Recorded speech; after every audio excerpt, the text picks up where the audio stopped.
Let us move on to our next questioner at the microphone over there. Mr. Edelman. Welcome to America, Mr. Mandela. I'm Ken Edelman. Those of us who share your struggle for human rights and against apartheid have been somewhat disappointed by the models of human rights that you have held up since being released in jail. You've met over the last 6 months 3 times with Yasser Arafat, who you have praised.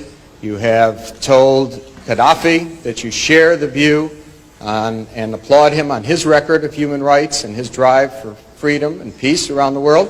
And you have praised Fidel Castro as a leader of human rights and said that Cuba was one of the countries that's head and shoulders above all other countries in human rights, despite the fact that documents at the United Nations and elsewhere show that Cuba is one of the worst.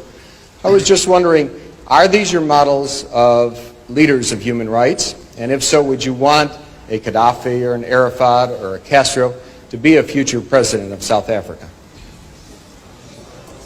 One of the mistakes which some political analysts make is to think that their enemies should be our enemies.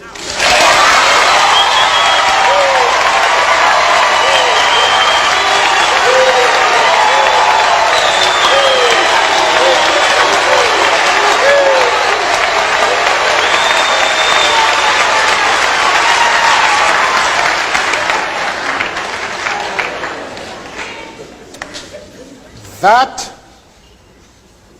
we can and we will never do. We have our own struggle which we are conducting. We are grateful to the world for supporting our struggle. But nevertheless, we are an independent organization with its own policy.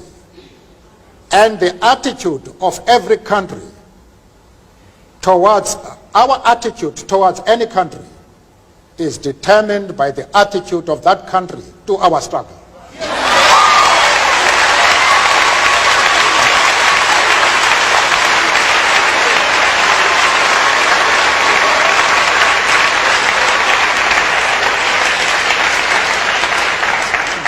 Yasser Arafat, Colonel Gaddafi, Fidel Castro support our struggle to the hilt.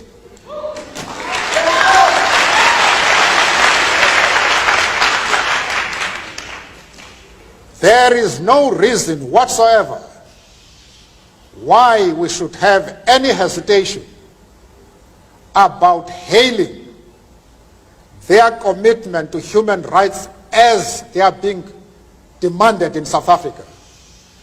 Our attitude is based solely on the fact that they fully support the anti-apartheid struggle. They do not support it only in rhetoric.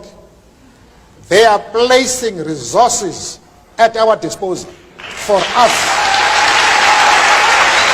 to win the struggle.